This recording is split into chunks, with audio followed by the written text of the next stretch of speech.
안녕하세요. K510이 진행하는 생로병사 몸과 마음 치유학교 유튜브 방송을 시작하겠습니다. 구독자 여러분, 한 주간 편안하셨습니까?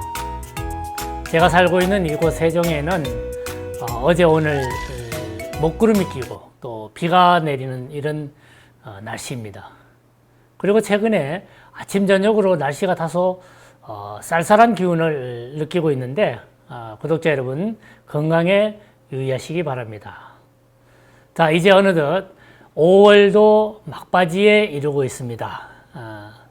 5월을 계절의 여왕이라고 얘기하죠.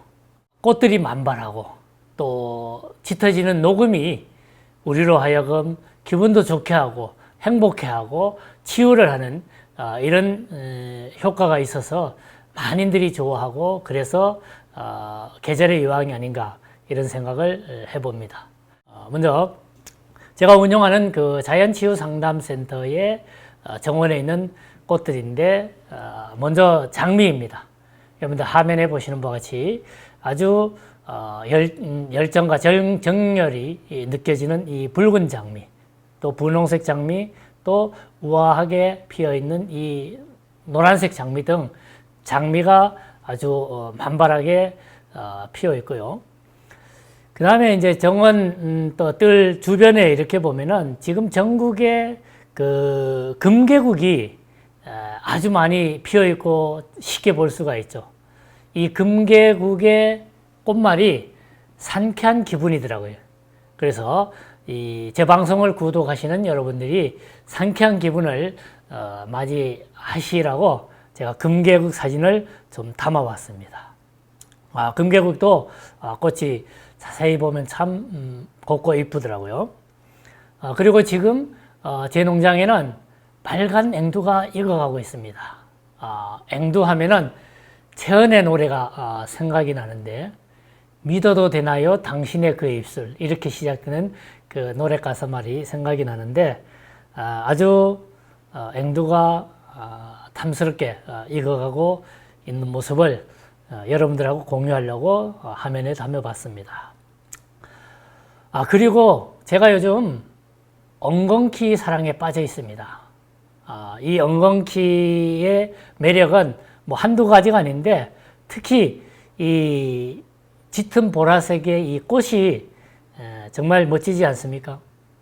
그래서 제가 그 농디 동문회 우리 멤버 중에 저 멀리 지리산 자락 남원에 들꽃 다물 농장이라고 있는데, 제가 직접 거기에 찾아갔죠.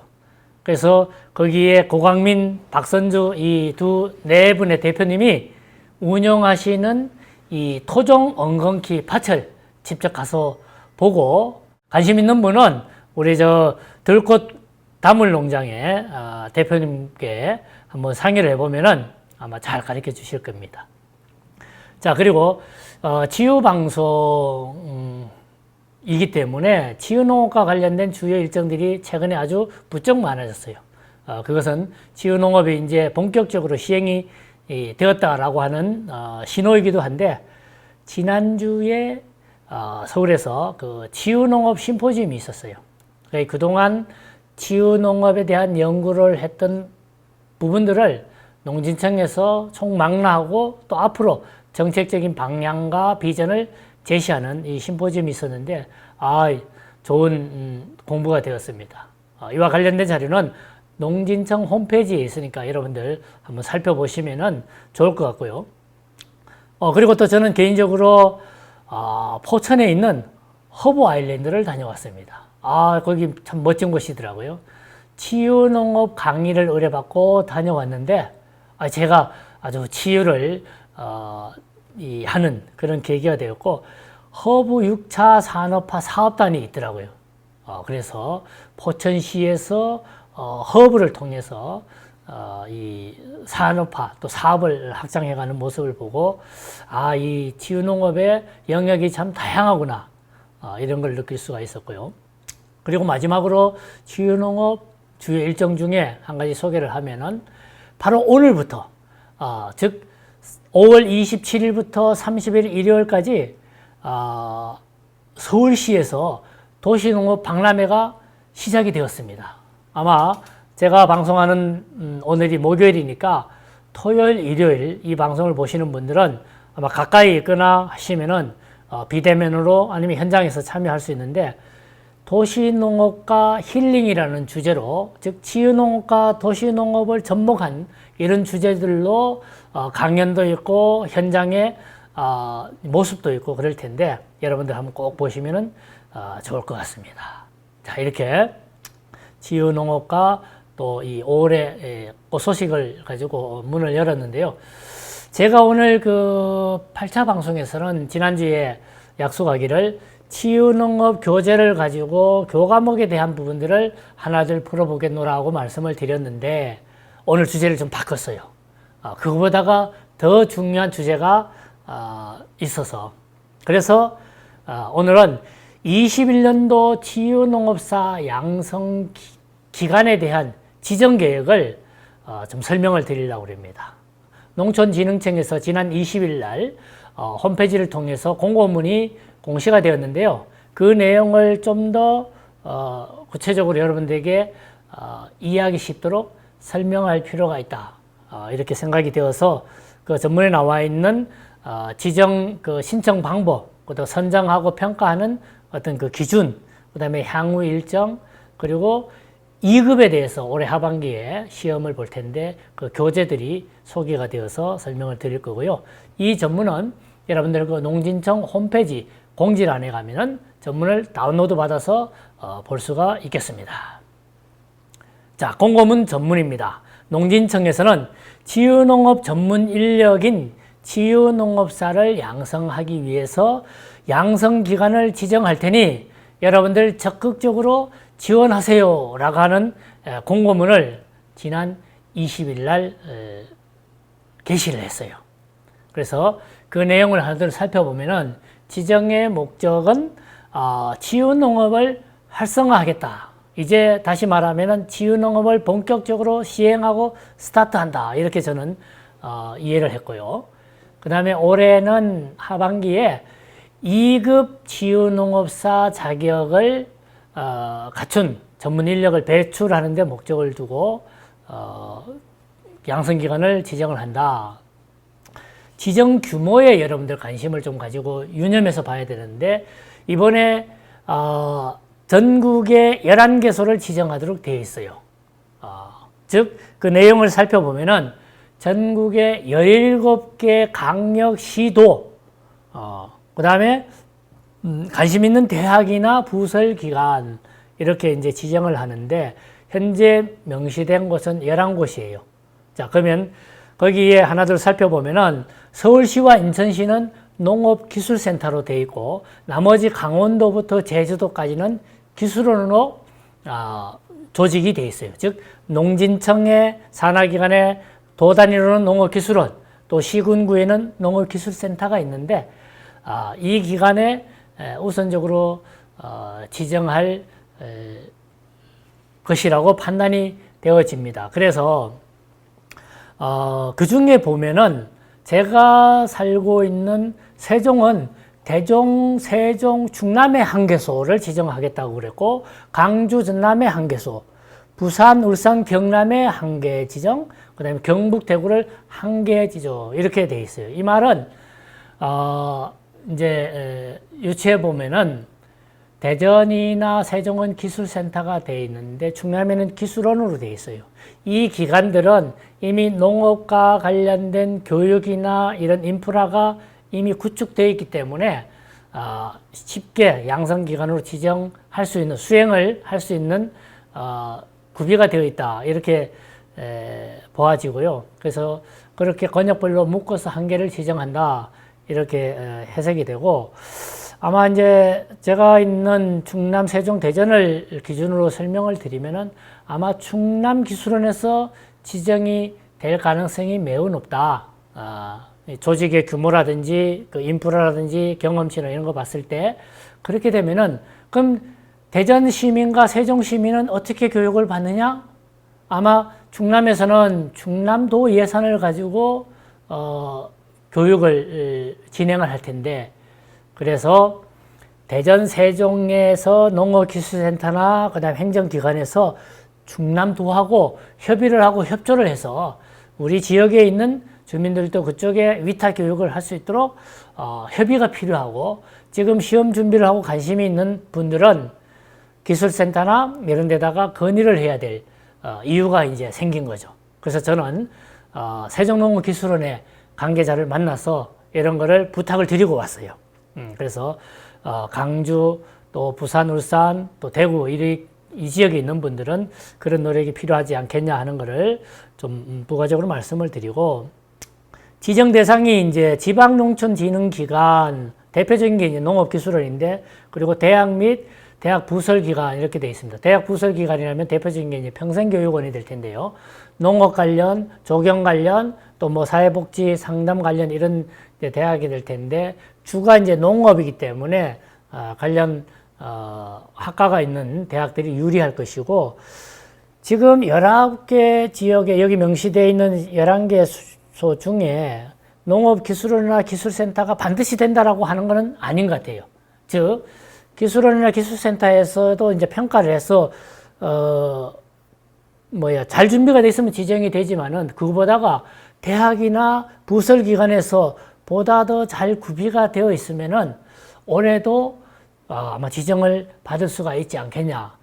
이런 관점에서 해석을 좀 해보고요. 그래서 여러 대학에서는 뭐 저희인데 문의도 오고 또 준비를 하고 있는 걸로 알고 있습니다. 그리고 올해는 2급에 한정되어 있지만은 내년에 1급과 2급이 동시에 되고, 농업 관련 기관이나 그 다음에 대학도 누구든지 할 수 있으니 내년에 대한 대비를 올해 지금 후반기부터 충실히 한다면은 지정을 받을 수 있지 않겠냐, 이렇게 생각을 해봅니다. 그래서 이 대목에서 조금 해석이 필요해서 설명을 드렸고요.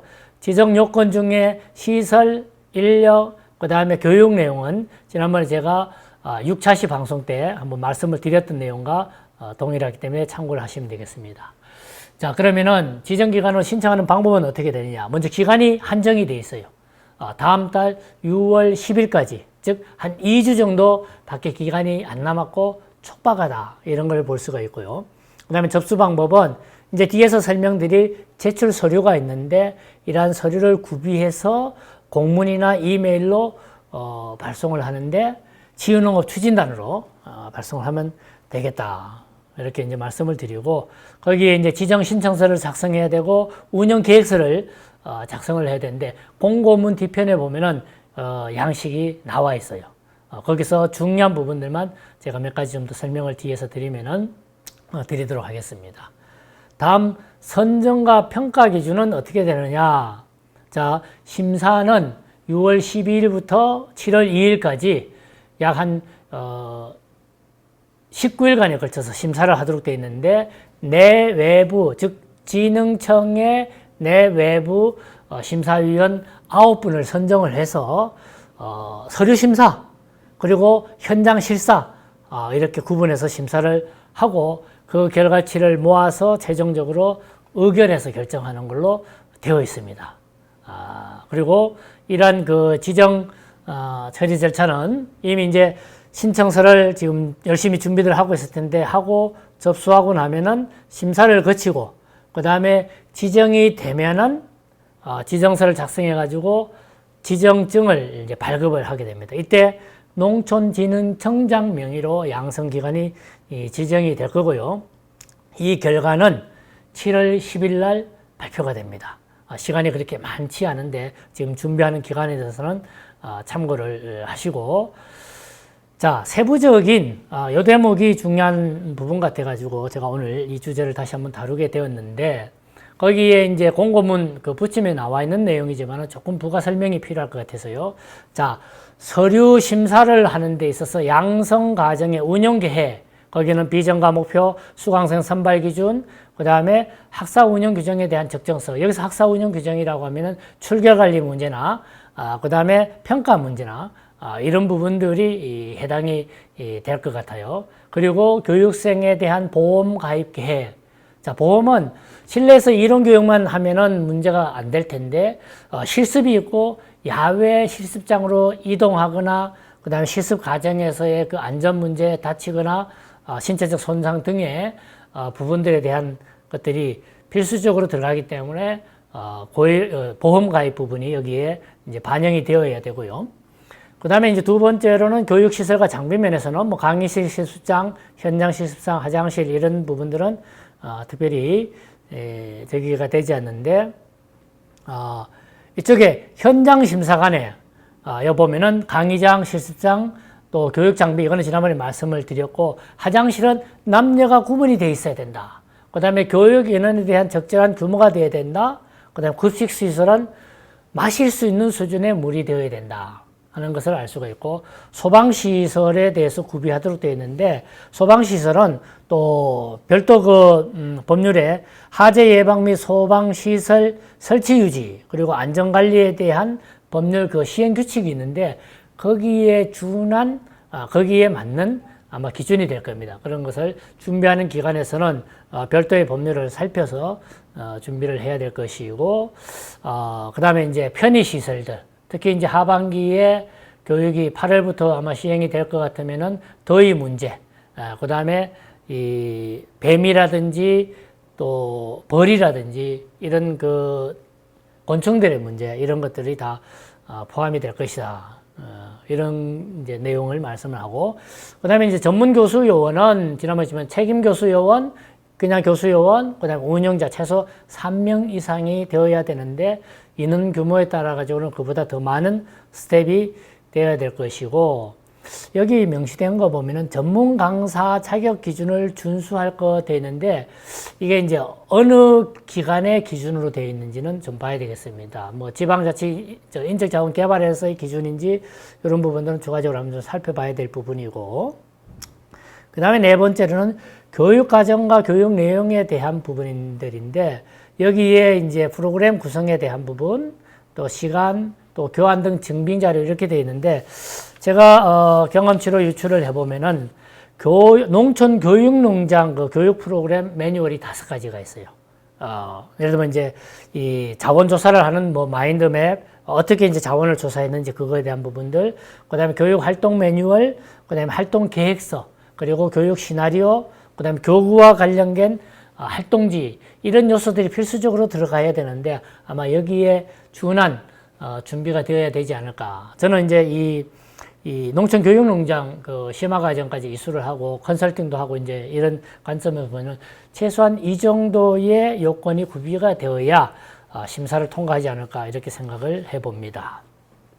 그리고 5번째, 가장 중요한 경비 문제인데, 운영 경비 조달을 어떻게 할 것이냐라고 하는 것이 계획서에 들어가야 돼요. 자, 그래서 이는 시도별로 뭐 조례가 돼 있는 데가 있고 안 돼 있는 데가 있을 수 있고요. 그 다음에 대학이면 대학 자체에서 이 경비를 어떻게 출원할 것인가라고 하는 부분들이 중요한 요소가 될 텐데, 아마 발빠르게 미리 전년도부터 준비해왔거나 하는 이런 지역에서는 아마 이런 것이 대비가 돼 있을 거예요.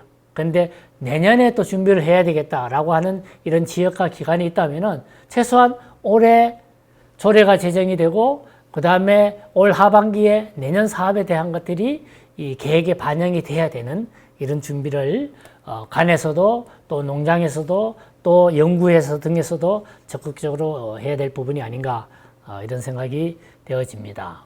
그런 부분들이 이제 서류로 심사로 이제 평가를 하고, 그것이 통과가 되면은 이제 여기 2배수인가 3배수인가 이렇게 지정이 되어 있는데, 뽑아서 현장 실사를 하는 것은 아까 교육시설 장비는 말씀을 드렸고, 교육생의 안전학부 문제, 안전 매뉴얼을 어떻게, 자, 교육 전에 사전에 소집하고, 교육 중에 또 교육 끝나고, 아니면 가정 속에서, 현장에서 이 각각의 여러 가지 안전 재해 요소들이 있는데, 이런 거에 대한 대비를 어떻게 할 것이냐, 그 다음에 코로나 상황에 대한 어떤 방역에 대한 부분들이 구체적으로 명시가 되어 있어야 될 부분이 현장에서의 실시 요소가 되고, 그 다음에 이제 사업을 추진하는 데 있어서 이제 조직, 자원, 또 실행 가능성, 이런 부분들을 복합적으로 본다라고 명시가 되어 있으니까, 짧은 기간 내에 아주 치밀하게 잘 준비해야 되겠다라고 하는 것을 볼 수가 있겠습니다. 자, 그 다음에 이제 향후 추진 일정이 소개가 되었는데, 양성기간 대상자가 이제 7월 10일 날 발표가 나면은 7월 12일 날 이제 소집 내지는 비대면으로 설명회를 이제 하도록 되어 있어요. 그래서 준비에 대한 지침이나 이런 것들을 이제 하달을 할 것이고, 7월부터 이제 10월까지 모집하고 교육을 합니다. 이제 교육도 사실 시간이 촉박한데 2급 같은 경우에는 142시간의 이론과 실습을 교육을 해야 되기 때문에 아마 타이트하게 진행이 될 것 같아요. 그래서 양성기간을 준비하는 기관의 관계자들은 굉장히 바쁜 시간을 보낼 텐데, 그렇게 교육을 마치고 11월 달에 시험을 봅니다. 그리고 시험을 보고 난 이후에 이제 이론 시험, 실기 시험 이렇게 나눠서 보는 거죠. 그러니까 지금 계획상에는 11월 3주차에 이론 시험이 될 것이고, 그 다음에 12월 3주차에 필기 시험이 되어서 연내에 자격증을 지급하는 이런 계획으로 지금 추진이 되고 있습니다. 이 일정을 잘 참고하시고, 그 다음에 이제 어제 또 중요한 내용이 하나 공시가 되었는데, 지유농업사 2급 자격을 위한 교재가 목차로 제시가 되었어요. 3개 영역에 7개 교과목, 그리고 17개 과제로 이렇게 제시가 되었더라고요. 그래서 이제 이 대목도 NCS 체계, 즉 국가직무 표준 능력으로 매칭이 되어서 연결이 되어야 될 것으로 보는데, 이 부분을 제가 이제 유선으로 확인을 해보니까 지금 현재 진행이 되고 있더라고요. 즉, 이 과제들을 학습 모듈을 만들어서 수행 준거가 나와야 이 각각 소과제에 대한 목표, 그 다음에 교수 및 교육 방법, 그 다음에 평가 방법 이런 것들이 명시가 되어서 그걸로 진행이 될 텐데, 이 부분들은 차후에 이제 개발이 되고 또 이제 탑재가 되면은 한번 소개를 드리도록 하겠습니다. 만약에 그렇지 않으면은 이게 왜 중요하냐면은, 이게 딱 설정이 되지 않으면은 11개소에서 양성기관에서 교육을 하게 되는데, 목표도 교육 방법과 교육 내용, 그 다음에 평가 방법들이 다 다를 수가 있어요. 그래서 이런 부분들은 필연적으로 이렇게 만들어지고 이제 정리가 되어질 텐데, 그 다음에 이제 NCS 체계에서 그 대분류, 소분류까지는 어느 정도 구분이 되는데, 세분류 들어가서는 이제 또 보다 좀 더 디테일한 이런 작업이 이후에 진행이 될 걸로 예상이 됩니다. 자, 오늘 아주 중요한 내용이라서 주제를 좀 바꿔서 양성기관 지정에 대한 평가 기준, 방법, 그리고 2급 자격에 대한 교과목 등에 대해서 말씀을 드렸는데, 준비하시는 양성기관이나 또 자격증을 준비하는 구독자 여러분들이 참고가 되길 바라고, 저는 늘 유익하고 재미있고 기대되는 방송이 되도록 노력하겠습니다. 여러분들 한 주간 건강하시고 또 지유농업으로 보다 더 행복한 시간이 되기를 바라겠습니다. 구독해 주셔서 감사합니다.